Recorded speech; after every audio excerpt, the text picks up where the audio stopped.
प्यारे बच्चों, अगर आप इंटर में पढ़ रहे हैं और आपका एग्ज़ाम है तो आप वीडियो के अंत तक बने रहिएगा। यकीनन आपको इसी तरीके के प्रश्न आपको एग्ज़ाम में देखने को मिलेगा। तो चलिए शुरू करते हैं।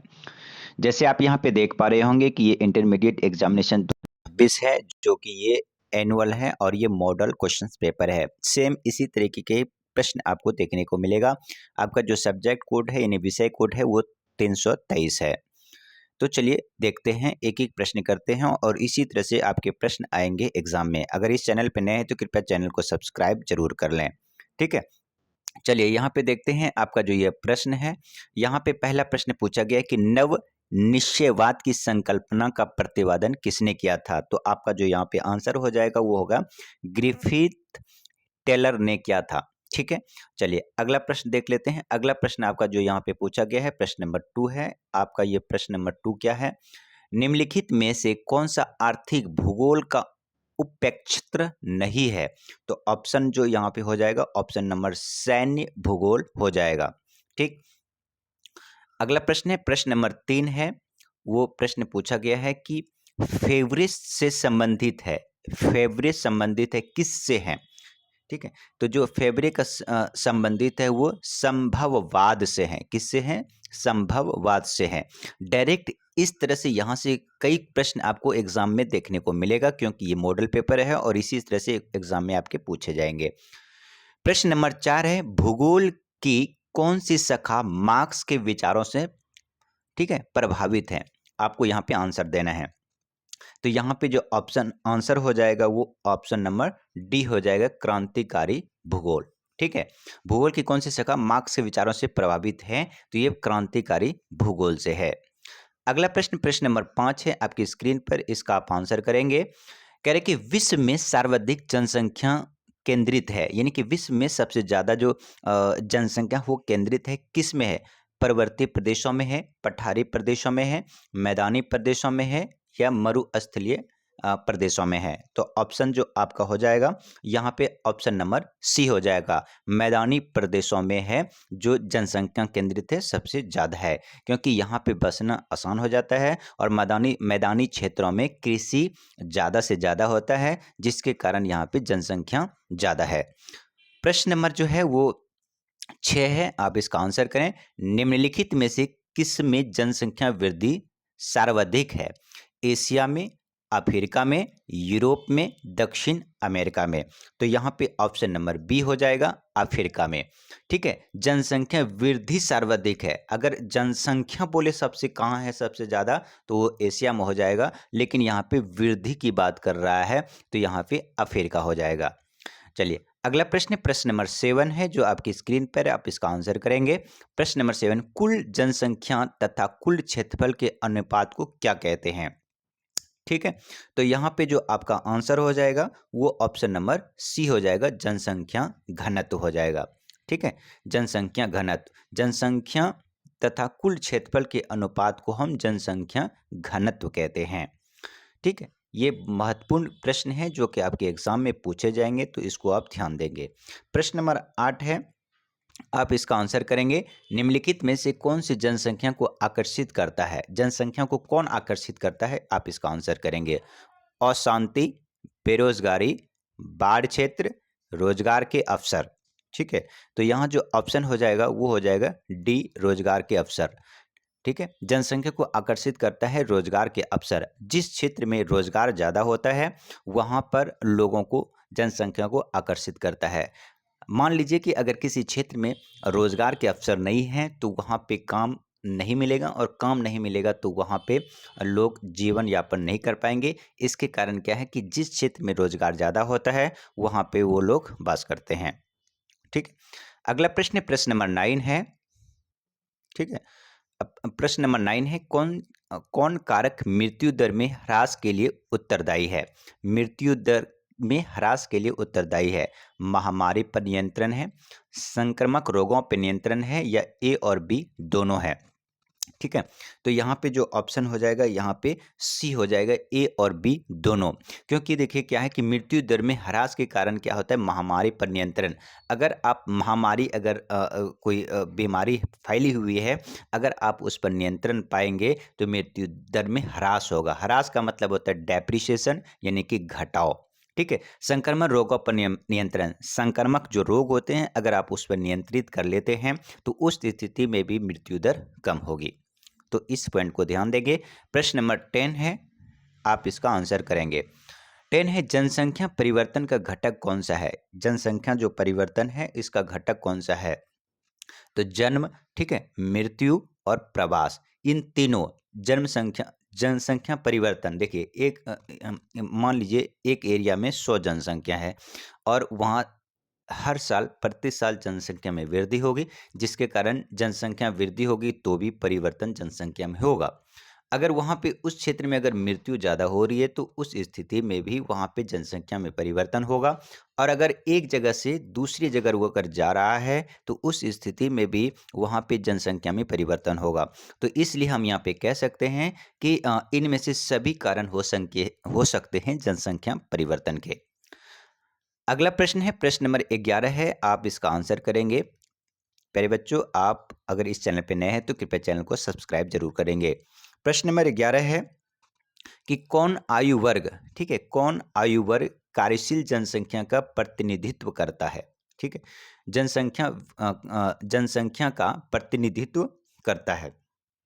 तो यहाँ पे देखिए क्या है, 40 वर्ष से कम, 40 वर्ष से अधिक, 20 से 65 या 15 से 59 वर्ष। तो यहाँ पे देखिए आयु वर्ग कार्यशील जनसंख्या का प्रतिनिधित्व करता है, यानी काम करता है। तो यहाँ पे क्या है कि 15 से 59 वर्ष तक हो जाएगा। चूँकि 60 यहाँ पे नहीं लिया है, 60 वर्ष में जो होता है भारत में क्या है कि रिटायर हो जाते हैं, सीनियर सिटीजन में कंसिडर किया जाता है। इसलिए यहाँ पे जो आंसर हो जाएगा वो 15 से 59 वर्ष हो जाएगा। 15 से 59 वर्ष के आयु वाले लोग जो कार्यशील, ठीक है, कार्यशील जनसंख्या का प्रतिनिधित्व करता है। अगला प्रश्न, प्रश्न नंबर 12 है, आपके स्क्रीन पर बच्चे इसका आंसर करेंगे। आयु लिंग पिरामिड का संबंध है, जो आयु लिंग है, जो पिरामिड है, वो किससे संबंधित है। ठीक है, जनसंख्या वितरण से, महिला साक्षरता से या पुरुष महिला जनसंख्या से। तो यहाँ पे ऑप्शन हो जाएगा जनसंख्या वितरण से। आयु लिंग का जो पिरामिड है वो जनसंख्या वितरण से संबंधित है। अगला प्रश्न है, प्रश्न नंबर 13 है, आपकी स्क्रीन पर इसका प्यारे बच्चों आंसर करेंगे। मानव विकास सूचकांक में प्रथम स्थान किस देश का है। जो मानव विकास सूचकांक है जिसे कहते हैं ह्यूमन डेवलपमेंट इंडेक्स, इसे आप शॉर्ट में ऐसे भी कहीं देख सकते हैं HDI। ठीक है, इसको शॉर्ट फॉर्म कई बार पूछ लिया जाता है, HDI का फुल फॉर्म क्या है। तो यहाँ पे हो जाएगा ह्यूमन डेवलपमेंट इंडेक्स, HDI। वही पूछ रहा है कि HDI में प्रथम स्थान किस देश का है, यानी कि मानव विकास सूचकांक में प्रथम स्थान किस देश का है।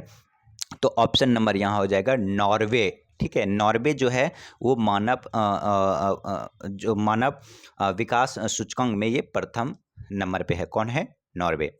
चलिए अगला है प्रश्न नंबर 13 हो गया। 14 आप करेंगे, इसका आंसर आप करेंगे 14। ठीक है, निम्नलिखित में से कौन सा मानव विकास का उपागमन है। ठीक है, निम्नलिखित में से कौन मानव विकास का उपागम है।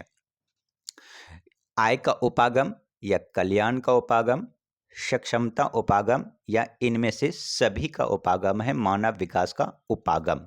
ठीक है, तो यहाँ पे जो ऑप्शन हो जाएगा ऑप्शन नंबर डी हो जाएगा, सभी का। आय का भी उपागम और कल्याण का भी और क्षमता का भी, सब अगर होंगे तभी मानव विकास संभव है, अन्यथा मानव विकास संभव नहीं है।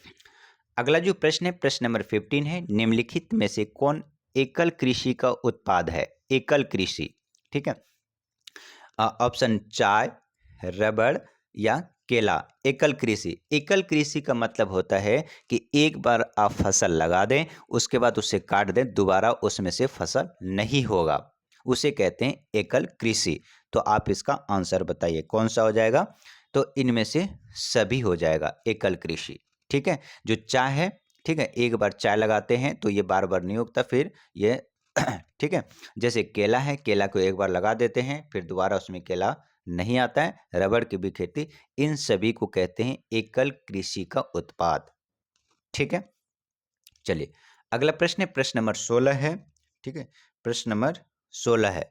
ठीक है, यहाँ पे अभी जो हमने देखा है ये कौन सा है, प्रश्न नंबर 15 है। अब हम देख रहे हैं प्रश्न नंबर 16, इसका आप आंसर खुद करेंगे। देखिए प्रश्न नंबर जो 16 है, कह रहे कि निम्नलिखित में से किसी कर्तन दहन कृषि भी कहा जाता है। ठीक है, कर्तन दहन कृषि, इंग्लिश में से कहते हैं स्लैश एंड बर्न एग्रीकल्चर। क्या बोलते हैं, slash and burn agriculture English में बोला जाता है। तो यहाँ पे आप आंसर बताइए, आदिकालीन निर्वाह कृषि, रोपण कृषि या मिश्रित कृषि, ये गहन निर्वाह कृषि। ठीक, तो यहाँ पे जो कर्तन और दहन कृषि कहते हैं वो आदिकालीन निर्वाह कृषि को ही कर्तन दहन कृषि कहा जाता है। चलिए अगला प्रश्न है, प्रश्न नंबर 17 आपके स्क्रीन पर, इसका आप आंसर करेंगे। प्यारे दोस्तों, अगर इस चैनल पर नए हैं तो कृपया चैनल को सब्सक्राइब करें और हाँ, अपने दोस्तों को भी शेयर करें ताकि उनका भी भला हो।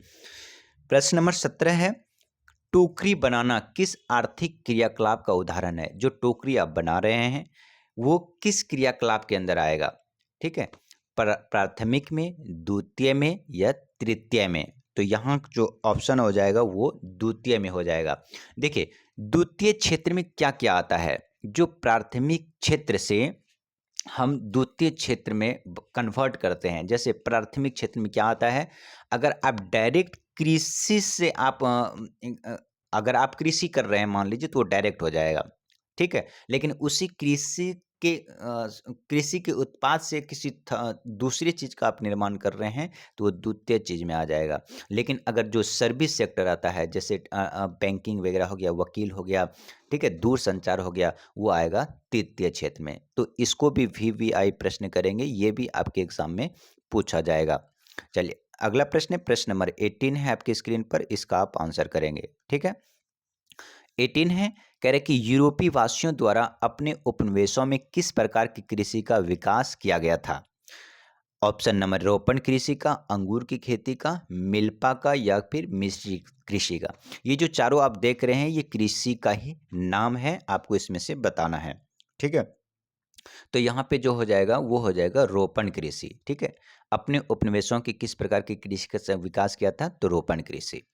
चलिए अगला प्रश्न है, प्रश्न नंबर 19 है आपकी स्क्रीन पर, आप इसका आंसर करेंगे कि निम्नलिखित में कौन कृषि आधारित उत्पाद नहीं है। जो कृषि आधारित उत्पाद है इनमें से कौन सा नहीं है वो आपको यहाँ पे बताना है। देखिए जो कॉफी है ये कृषि आधारित उत्पाद है।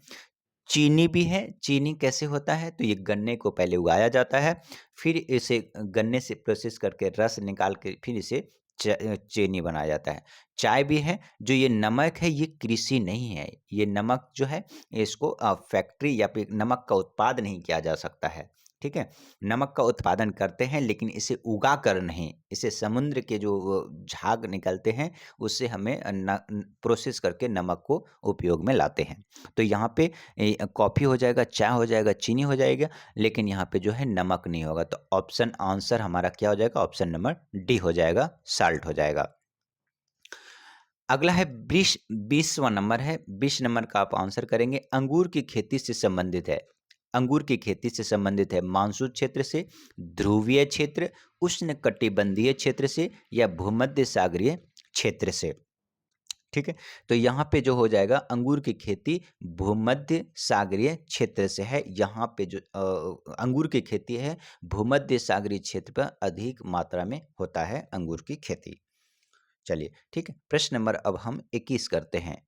21वां प्रश्न का आप आंसर करेंगे और चैनल को सब्सक्राइब भी जरूर कर लें और अपने दोस्तों को शेयर करना ना भूलें। 21 प्रश्न है कि निम्न वृक्षों में किसी च्युइंगम गम संबंधित है, यानी कि कौन से वृक्ष से जो च्युइंगम होता है वो बनता है, किससे, खजूर का वृक्ष से, जोपेटा के वृक्ष से, ताड़ का वृक्ष या रबड़ का वृक्ष। आप सभी कभी न कभी च्युइंगम तो खाए ही होंगे, तो आप बताइए कि वो कौन सा वृक्ष से संबंधित है। ठीक है, तो यहाँ पे जो ऑप्शन हो जाएगा, ऑप्शन नंबर हो जाएगा सी, जोपेटा का वृक्ष है, इसी वृक्ष से चिंगम, ठीक है, इसी के वृक्ष से, ठीक है, संबंधित है कौन सा, च्युइंगम। च्युइंगम इसी के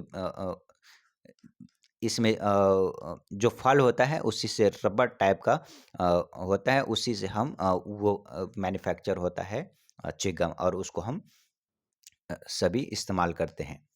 अगला प्रश्न है, प्रश्न नंबर 22 है, ट्रक कृषि संबंधित है। जो ट्रक कृषि संबंध है वो किस से है आपको बताना है।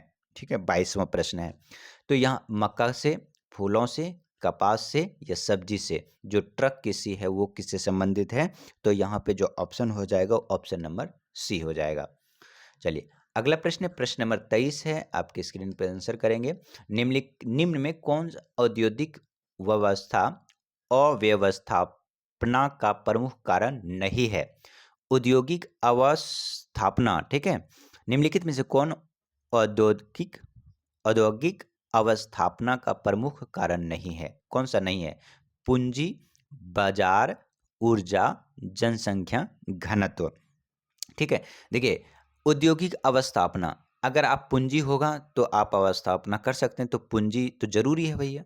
अच्छा, पूंजी है, सब कुछ है, लेकिन बाजार नहीं है, तो फिर क्या करेंगे आप औद्योगिक लगा के, यानी फैक्ट्री लगा के, उसकी भी चाहिए। बाजार भी है, पूंजी भी है, लेकिन ऊर्जा ही नहीं है, एनर्जी ही नहीं है, तो उस स्थिति पे भी नहीं चलेगा। इसमें पूछा कि प्रमुख कारण नहीं है, तो जनसंख्या घनत्व है जो प्रमुख कारण नहीं है। आंसर नंबर हो जाएगा अपना डी। अगला प्रश्न है, प्रश्न नंबर 24 है, इसका आंसर करेंगे। निम्नलिखित में कौन पशु आधारित उद्योग है। पशु आधारित उद्योग कपड़ा का है, कागज का, चमड़ा का या चीनी का। देखिए पशु, चीनी से तो पशु से चीनी नहीं बनता, कागज भी नहीं बनता है, और पशु से कपड़ा भी नहीं बनता है। तो पशु आधारित जो उद्योग होगा वो होगा चमड़ा का उद्योग, क्योंकि चमड़ा जो है वो पशु से ही निर्माण किया जाता है। तो ऑप्शन नंबर क्या हो जाएगा, सी हो जाएगा। ठीक है, अब अगला है प्रश्न नंबर 25, आप इसका आंसर करेंगे। प्रश्न नंबर 25 है, निम्नलिखित में से कौन सा द्वितीय क्रियाकलाप नहीं है। द्वितीय क्रियाकलाप, ठीक है, विनिर्माण, कुटीर उद्योग, आखेट या प्रसंस्करण, इनमें से कौन सा हो जाएगा बताइए। ठीक है, तो ऑप्शन नंबर क्या हो जाएगा यहाँ पे, सी। ठीक, जो सी है वो आखेट हो जाएगा, जो द्वितीय क्रियाकलाप में नहीं है। विनिर्माण जो है ये सेकेंडरी है, कुटीर उद्योग भी संस्कृति में आता है, और जो प्रोसेसिंग होता है वो भी सेकेंडरी में आता है। ये भी वेरी वेरी इंपॉर्टेंट है, ये भी यहाँ से आपको क्वेश्चंस बन सकता है। अगला प्रश्न, प्रश्न नंबर 26 है, आपकी स्क्रीन पर आप इसका आंसर करेंगे। कह रहे कि निम्न में कौन सा तृतीय क्रियाकलाप है। अभी मैंने आपको बताया था कि तृतीय क्रियाकलाप में क्या आता है, जैसे सर्विस सेक्टर होता है, सेवा होता क्षेत्र होता है, ठीक है, दूर संचार होता है, ट्रैवलिंग होता है, वो सब हमारा तृतीय क्रियाकलाप में आता है। तो यहाँ पे जो 26 है उसका आंसर कौन सा हो जाएगा, ऑप्शन नंबर हो जाएगा व्यापार और वाणिज्य, ये थर्ड में आता है तृतीय क्रियाकलाप। ठीक, चलिए अगला प्रश्न, प्रश्न नंबर 27 का आपका आंसर करेंगे। प्रश्न कह रहा है कि पोर्ट सैयद कहाँ है। ये जो पोर्ट सैयद है वो कहाँ है आपको बताना है। पुर्तगाल में है, साइप्रस में है, लीबिया में है या मिस्र में है। तो आंसर नंबर सी हो जाएगा, मिस्र में है। चलिए अगला है 28वां प्रश्न आप करेंगे। सेंट जॉन से वैक्यूवर के बीच का महामार्ग किस देश में है। सेंट जॉन से वैक्यूवर के बीच का महामार्ग किस देश में है। तो यहाँ पे ऑप्शन किस में होगा, मैक्सिको में है, ऑस्ट्रेलिया में है, या कनाडा में, या फिर संयुक्त राज्य अमेरिका में। तो यहाँ पे जो आंसर हो जाएगा ऑप्शन नंबर सी हो जाएगा, ये कहाँ है, कनाडा में है। चलिए अगला प्रश्न, प्रश्न नंबर 29 है, आप इसका आंसर करेंगे। विश्व के प्रमुख समुद्री पतन किस प्रकार के हैं। विश्व के प्रमुख समुद्री पतन किस प्रकार के हैं। औद्योगिक पतन है, नौसेना पतन है, विस्तृत पतन है या तेल पतन है। ठीक है, तो ऑप्शन नंबर यहाँ पे हमारा हो जाएगा विस्तृत पतन है। हम अभी डिटेल में इसका नहीं कर रहे हैं क्योंकि टाइम लगेगा, और कभी हम बाद में पढ़ेंगे क्योंकि एग्जाम का समय बहुत नज़दीक है। 30 प्रश्न है, 30वां, परमाणु ऊर्जा उप आयोग की स्थापना कब हुई। तो ऑप्शन 1948, 1950, 1951 या 1960। तो यहाँ पे जो आंसर हो जाएगा हमारा हो जाएगा 1948। भारत को जब आज़ादी मिली थी 15 अगस्त 1947 को, उसके एक ही साल बाद भारत ने परमाणु ऊर्जा आयोग की स्थापना कर लिया गया था। कब? 1948 में। इस बात को आप ध्यान रखेंगे। अगला प्रश्न, प्रश्न नंबर 31 है, आपके स्क्रीन पर आप इसका आंसर करेंगे। निम्नलिखित देशों में कौन ओपेक का सदस्य है? देखिए, है बोल रहा है, ब्राजील है, वर्तमान नहीं है, चिली भी नहीं है, पेरू भी नहीं है, तो यहाँ पे ऑप्शन नंबर सी हो जाएगा, जो वर्तमान में वेनेजुएला ओपेक का सदस्य है। अगला प्रश्न है, प्रश्न नंबर 32 है, आपकी स्क्रीन पर इसका आप आंसर करेंगे। प्रश्न नंबर 32, नाफ्टा प्रादेशिक समूह का संबंध है। नाफ्टा जो है वो प्रादेशिक समूह का संबंध है, किससे है? अफ्रीका से, उत्तरी अमेरिका, एशिया से और ऑस्ट्रेलिया से। तो यहाँ पे जो ऑप्शन हो जाएगा, ऑप्शन नंबर बी हो जाएगा, उत्तरी अमेरिका से। इसको ध्यान देंगे, ठीक है।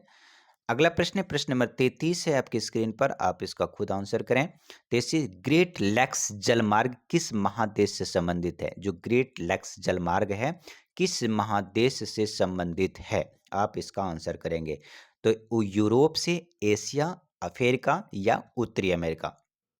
तो यहाँ पे जो आंसर हो जाएगा वो हो जाएगा ऑप्शन नंबर सी, उत्तरी अमेरिका से। चलिए, ठीक है। अगला प्रश्न है, प्रश्न नंबर 34 है, आपकी स्क्रीन पर इसका आप आंसर करेंगे।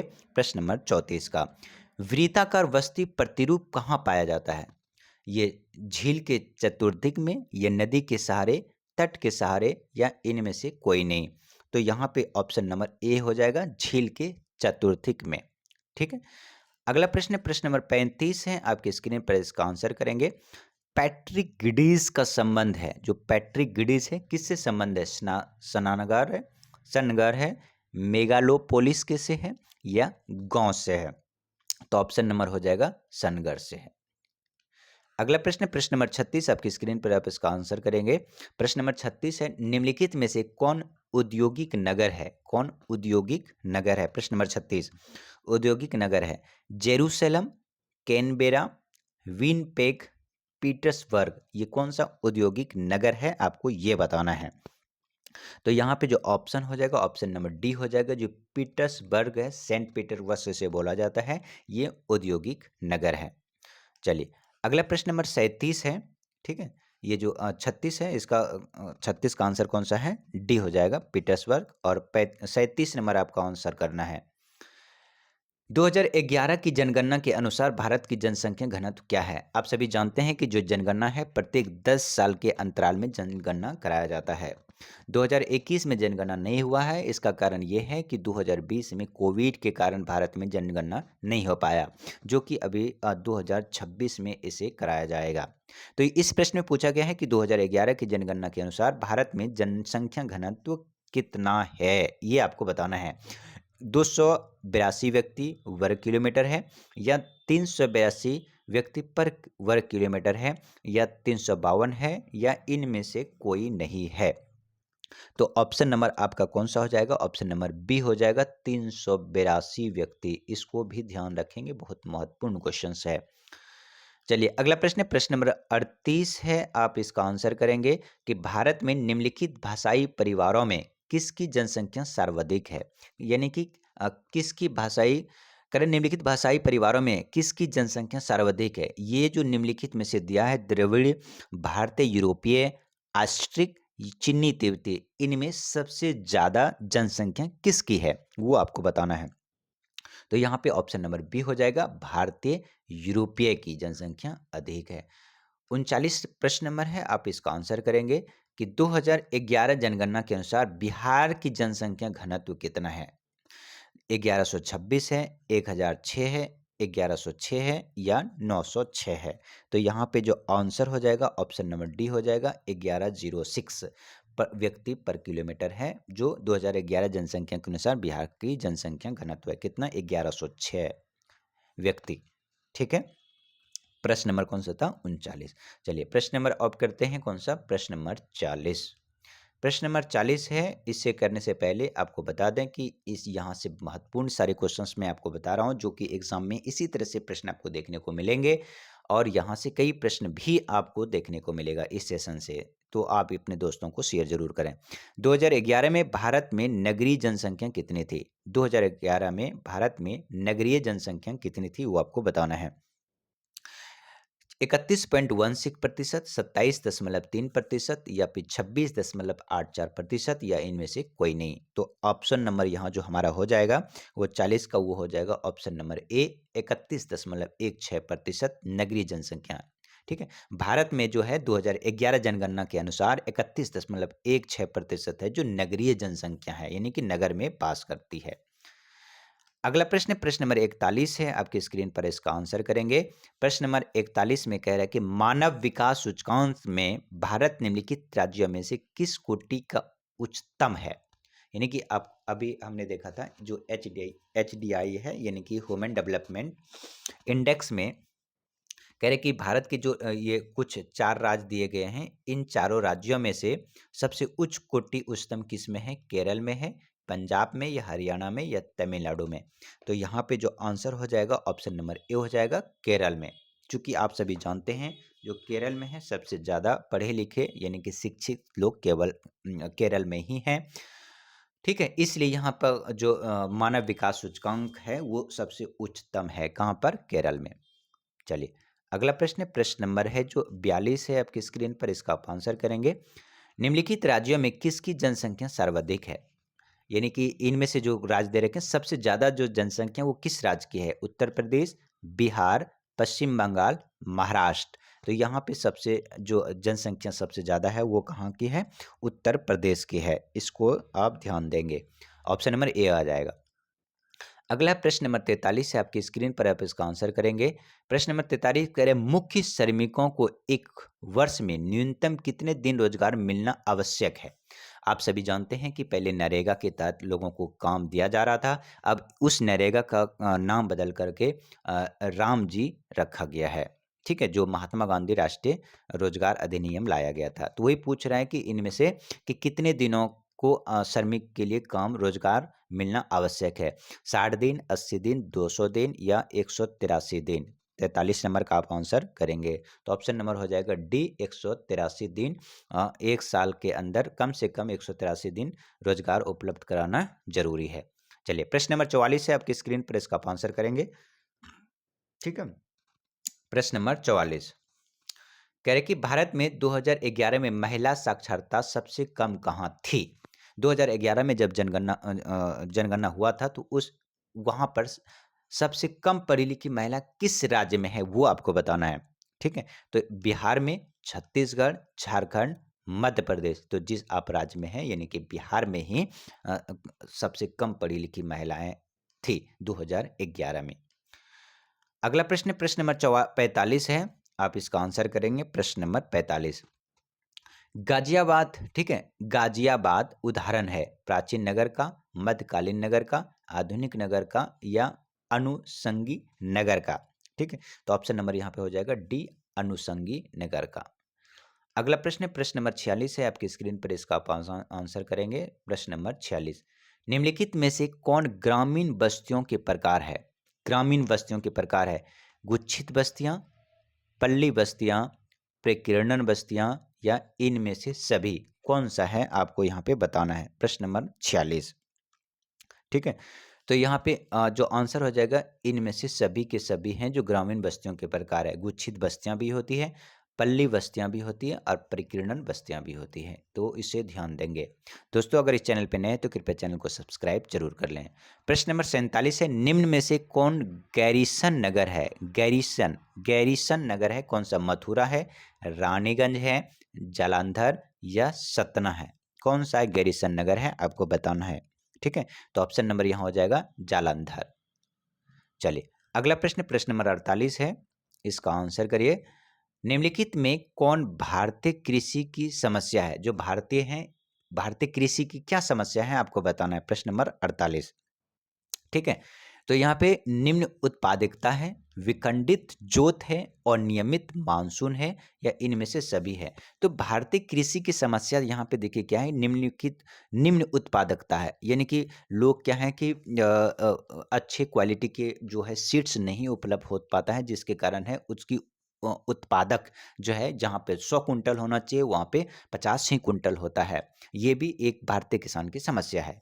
विखंडित जोत यानी कि जो किसान है, भारतीय किसान है, वो छोटे-छोटे खेत हैं, जैसे 1 बीघा एक जगह है, 2 बीघा दूसरी जगह है, यानी कि इकट्ठा एक जगह ना होने के कारण भी ये समस्या हो रही है। इसके अलावा भारत में जो है अनियमित मानसून का भी एक मुख्य कारण होता है, तो इनमें से सभी आंसर हो जाएगा डी। ये सारे कृषि की एक किसान की समस्या है। 49वां प्रश्न है, आपके स्क्रीन पर इसका आंसर करेंगे। सबसे महत्वपूर्ण जूट उत्पादक क्षेत्र है।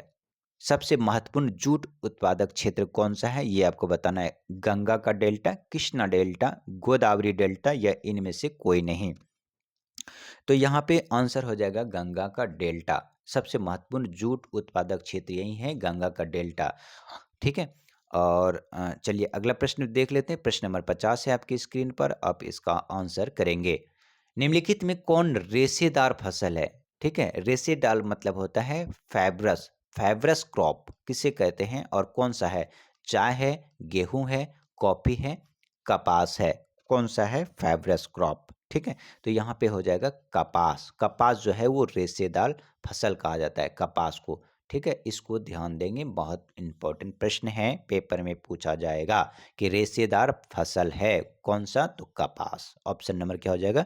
डी हो जाएगा। ठीक। अगला प्रश्न, प्रश्न नंबर 51 है आपकी स्क्रीन पर, अब इसका आंसर करेंगे। चाय उत्पादन में अग्रणी राज्य कौन सा है? चाय उत्पादन में अग्रणी राज्य कौन सा है? ठीक है, गुजरात, बिहार, असम, सिक्किम। सबसे ज़्यादा चाय किस राज्य में उगता है भारत देश में? ठीक है, 51 प्रश्न है, इसका आंसर आप कमेंट में जरूर बताएं। तो ऑप्शन नंबर क्या हो जाएगा? असम है। सबसे ज़्यादा भारत में असम में चाय की खेती की जाती है और वहीं पर चाय का उत्पादन होता है। अगला प्रश्न है 52, पायकारा जल विद्युत परियोजना कहाँ है? जो पायकारा जल विद्युत परियोजना है ये कहाँ है, ये बताना है। तमिलनाडु में है, पंजाब में है, असम में है, झारखंड में। तो ऑप्शन नंबर ए हो जाएगा, तमिलनाडु में पाकाया जल विद्युत परियोजना है। अगला प्रश्न, प्रश्न नंबर 53 है आपकी स्क्रीन पर, आप इसका आंसर करेंगे। निम्नलिखित नदियों में कौन पूर्व की ओर प्रवाहित नहीं होती है? यानी पूर्व की ओर प्रभावित नहीं होती है। महानदी, स्वर्णरेखा, तापी नदी, कृष्णा नदी। कौन सा नदी इसमें से है? तो ऑप्शन नंबर यहाँ पे हो जाएगा सी, तापी नदी है जो पूर्व की ओर प्रभावित नहीं होती है। बाकी ये तीनों नदियाँ पूर्व की ओर प्रभावित होती है। 54 है प्रश्न नंबर, इसका आप आंसर करेंगे। भारत में जल संसाधन से जुड़ी समस्या क्या है? भारत में जल संसाधन से जुड़ी क्या समस्या है? संरक्षण में, संरक्षण का मतलब होता है कि उसको स्टोरेज करने में, या फिर वितरण में, या उपलब्धता में, या इनमें से सभी में भारत में जल संसाधन से जुड़ी समस्या है। तो यहाँ पे जो ऑप्शन हो जाएगा इनमें से सभी हो जाएगा। स्टोरेज संरक्षण में भी समस्या है भारत में, वितरण में भी है और उपलब्धता में है। प्रश्न नंबर है जो 55 है, डिगबोई प्रसिद्ध है। जो डिगबोई है वो किस लिए प्रसिद्ध है? लोहा के लिए, पेट्रोलियम के लिए, तांबा के लिए, या चांदी के लिए? तो जो ये 55 नंबर है यहाँ पे हो जाएगा पेट्रोलियम के लिए। ये जो डिगबोई है ये असम में है डिगबोई, और यहाँ पे पेट्रोलियम के स्रोत मिले हैं, खदान मिले हैं, तो इसलिए यहाँ पेट्रोलियम हो जाएगा, डिगबोई असम। ठीक है। अगला है, निम्नलिखित में कौन खनिज आधारित उद्योग नहीं है? खनिज आधारित उद्योग नहीं है। तांबा का, सीमेंट, सूती वस्त्र, या लोहा इस्पात। इनमें से आपको बताना है। ठीक है, तो यहाँ पे हो जाएगा सूती वस्त्र जो है ये है खनिज आधारित उद्योग नहीं है। बाकी ये तांबा, सीमेंट उद्योग, लोहा, ये सब खनिज है। सूती वस्त्र जो है ये खनिज आधारित उद्योग नहीं है। ऑप्शन नंबर सी हो जाएगा। 57 प्रश्न नंबर आपके स्क्रीन पर, इसका आंसर करेंगे। प्रश्न नंबर 57, 57 की मुंबई हाई क्या है? कोयला क्षेत्र है, पेट्रोलियम क्षेत्र है, तांबा क्षेत्र है, या अब्रक का क्षेत्र है? मुंबई हाई। ठीक है, तो यहाँ पे जो ऑप्शन हो जाएगा ऑप्शन नंबर बी हो जाएगा। मुंबई हाई ये पेट्रोलियम का क्षेत्र है। अगला प्रश्न है, प्रश्न नंबर 58 है आपकी स्क्रीन पर, इसका आंसर करेंगे। और आंसर करने से पहले अगर आप चैनल पे नए हैं तो कृपया चैनल को सब्सक्राइब कर लें और हाँ, अपने दोस्तों को भी जरूर शेयर करें। बालाघाट मैग्नीज क्षेत्र किस राज्य में स्थित है? जो बालाघाट मैग्नीज है वो किस राज्य में स्थित है? उड़ीसा, छत्तीसगढ़, झारखंड या मध्य प्रदेश? तो यहाँ पे जो आंसर हो जाएगा, आंसर नंबर हो जाएगा डी, मध्य प्रदेश में बालाघाट मैग्नीज क्षेत्र है। अगला प्रश्न, प्रश्न नंबर 59 है, न्यू मुंडी नोवा मुंडी लोहा अयस्क क्षेत्र, नोवा मुंडी लोह अयस्क क्षेत्र स्थित है, कहाँ है? ठीक है, तो महाराष्ट्र में है, मध्य प्रदेश में है, झारखंड में है या छत्तीसगढ़ में है? तो यहाँ पे ऑप्शन नंबर सी हो जाएगा, झारखंड में। जो नोवा मुंडी लोह अयस्क क्षेत्र है वो झारखंड में स्थित है। और झारखंड में कोयला भी है, झरिया का कोयला है और लोहरदगा का कोयला है। ठीक है, तो इसको भी ध्यान रखेंगे। प्रश्न नंबर 60 है, निम्नलिखित राज्यों में कौन गोंडवाना कोयला के लिए प्रसिद्ध है? जो गोंडवाना कोयला है वो कौन सा राज्य है प्रसिद्ध गोंडवाना कोयला के लिए? नागालैंड, तमिलनाडु, त्रिपुरा या झारखंड? तो ऑप्शन नंबर यहाँ पे जो हो जाएगा, ऑप्शन नंबर सी हो जाएगा। जो गोंडवाना कोयला है वो झारखंड में है और झारखंड ही गोंडवाना कोयला के लिए प्रसिद्ध है। 61वां प्रश्न है, कह रहे निम्नलिखित राज्यों में किस में कैगा नाभिकीय ऊर्जा केंद्र अवस्थित है? कैगा, ठीक है, कैगा। उत्तर प्रदेश, महाराष्ट्र, गुजरात या कर्नाटक? तो यहाँ पे जो आपका आंसर हो जाएगा कैगा, कर्नाटक। कैसे याद करेंगे? क से कैगा, क से कर्नाटक। जो कैगा है वो कहाँ है? कर्नाटक में है। कैगा क्या है? नाभिकीय ऊर्जा केंद्र है। ठीक है, चलिए प्रश्न नंबर है जो 62 है, इसको आप करेंगे। प्रश्न नंबर 62, हुबली सूती वस्त्र उद्योग किस केंद्र कहाँ अवस्थित है? हुगली सूती वस्त्र पश्चिम बंगाल में है, कर्नाटक में है, महाराष्ट्र में, तमिलनाडु में है? तो यहाँ पे जो 62 का हो जाएगा वो हो जाएगा, ठीक है, हुगली और हुबली। इस बात को ध्यान रखेंगे, बच्चे क्या करते हैं, हुबली को हुगली समझ लेते हैं और हुगली नदी पश्चिम बंगाल में है, जबकि ये हुबली बोल रहा है। जो ये हुबली सूती वस्त्र है ये कहाँ है? ये कर्नाटक में है। इसको ध्यान देंगे। प्रश्न नंबर कौन सा था? ये 62 प्रश्न नंबर था। ठीक है, ये भी बच्चे बहुत कंफ्यूजन होते हैं, इसको ध्यान रखेंगे। हुबली नदी की बात करें तो पश्चिम बंगाल, और हुबली सूती वस्त्र की बात करें तो कर्नाटक। ये हुबली है, हुगली नदी होता है जो पश्चिम बंगाल में है, और हुबली सूती वस्त्र उद्योग जो है वो कहाँ है? कर्नाटक में है। ठीक, चलिए अगला प्रश्न, प्रश्न नंबर 63 आपके स्क्रीन पर, इसका आप आंसर करेंगे।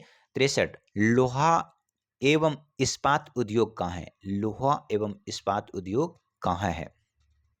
ठीक है, उद्योग है, आधारभूत उद्योग है, स्वच्छंद उद्योग है, कुटीर उद्योग है, ये छोटे पैमाने का उद्योग है, वो आपको बताना है। तो यहाँ पे जो 63 है, 63 प्रश्न नंबर हो जाएगा, आधारभूत उद्योग है लोहा एवं इस्पात। अगला प्रश्न, प्रश्न नंबर 64 है आपकी स्क्रीन पर, इसका आंसर करेंगे।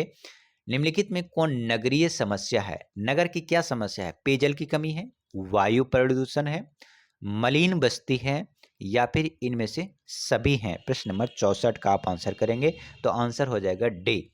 जो नगर की समस्या है ना, वहाँ पेयजल की कमी है, यानी कि पीने लायक पानी नहीं है। वायु प्रदूषित हो गया क्योंकि छोटे से जगह पे बहुत सारे लोग वहाँ पे वास करते हैं, जिसके कारण है वायु वहाँ पे प्रदूषित है। मलिन बस्ती है, यानी कि गंदगी वहाँ पे सबसे ज्यादा है। ठीक है, तो यहाँ पे आंसर हो जाएगा इनमें से सभी के सभी। अगला प्रश्न नंबर 65 है आपकी स्क्रीन पर, इसका आप आंसर करेंगे। 65 क्या लिखा है? कारवाड़। कारवाड़ पतन है तमिलनाडु में, कर्नाटक में, गुजरात में या पश्चिम बंगाल में? तो यहाँ पे जो आंसर हो जाएगा ऑप्शन नंबर बी हो जाएगा, कर्नाटक में। कारवाड़ पतन कहाँ है? कर्नाटक में। अगला प्रश्न है, प्रश्न नंबर 66 है आपकी स्क्रीन पर, इसका आप आंसर करेंगे। भारतीय रेलवे की स्थापना कब हुई थी? इसको आप बिल्कुल वेरी वेरी इंपॉर्टेंट करेंगे। भारतीय रेलवे की स्थापना कब हुई थी? ठीक है, 1852 में, 1853, 1854 या 1862? ऑप्शन नंबर हो जाएगा बी, 1853 ईस्वी में भारतीय रेलवे की स्थापना किया गया था। अगला प्रश्न नंबर 67 है आपकी स्क्रीन पर, और इसे करने से पहले अगर आप इस चैनल पर नए हैं तो कृपया चैनल को सब्सक्राइब करें और अपने दोस्तों को भी शेयर करें ताकि उनका भी नंबर आ सके। अच्छा, भारत का सबसे बड़ा पतन कौन सा है? भारत का सबसे बड़ा पतन कौन सा है? तो पारदीप है, मुंबई है, हल्दिया है या चेन्नई है? तो ऑप्शन नंबर यहाँ पे जो 67 है इसका हो जाएगा मुंबई भारत का सबसे बड़ा पत्तन है। अगला है प्रश्न नंबर 68 है हजीरा। हजीरा किस राज्य में स्थित है? जो हजीरा है किस राज्य में स्थित है? ये आपको बताना है। उत्तर प्रदेश में है, कर्नाटक में है, गुजरात में या फिर तमिलनाडु में? तो यहाँ पे जो 68वां प्रश्न है यहाँ पे ऑप्शन नंबर सी हो जाएगा। जो गुजरात है इस गुजरात में ही हजीरा है। ठीक, चलिए अगला प्रश्न है प्रश्न नंबर 69। 69 आपको बताना है। ठीक है, 69 69 भारत में वायु परिवहन किस वर्ष शुरू हुआ था? जो ये एरोप्लेन है, जो हवाई जहाज आप देख रहे हैं जिसे आप वायु परिवहन कहते हैं, ये भारत में कब शुरू हुआ था? 1951 में, 1921 में, 1911 में या 1901 में? ये आपको बताना है। तो ऑप्शन नंबर यहाँ पे हो जाएगा 1911 ईस्वी में भारत में वायु परिवहन का शुरुआत हुआ और 1853 ईस्वी में भारत में रेलवे की शुरुआत हुआ था। अगला प्रश्न है प्रश्न नंबर जो है वो है 70। ठीक है, मारमागाओ, क्या लिखा है? मारमागाओ पत्तन किस नदी पर स्थित है ये बताना है। जुआरी पे है, मांडवी, कृष्णा या नर्मदा? तो यहाँ पे जो ऑप्शन हो जाएगा यहाँ पे हो जाएगा जुआरी। जो मारमा मागाओ, ठीक है, मारमा गाओ पत्तन है वो जुआरी नदी पर है। दोस्तों इस चैनल पे नए हैं तो कृपया चैनल को सब्सक्राइब जरूर कर लें और हाँ अपने दोस्तों को भी शेयर जरूर करें। कुल आपके 70 प्रश्न होंगे। आपके जो एमसीक्यू होगा जो मैंने आपको 70 कराई, ये मॉडल पेपर है, सेक्शन ए में है। इसी प्रकार यहाँ पे है सेक्शन बी में है। कुछ इस प्रकार आपसे क्वेश्चंस पूछे जाएंगे। ठीक है, तो आज के लिए हम रखते हैं इतना ही। फिर मिलेंगे किसी और सब्जेक्ट के साथ, इस तरह से क्वेश्चंस पूछे जाएंगे। तो कृपया चैनल को सब्सक्राइब जरूर कर लें और हाँ अपने दोस्तों को भी शेयर जरूर करें। Thank you, bye bye, keep learning, more learning.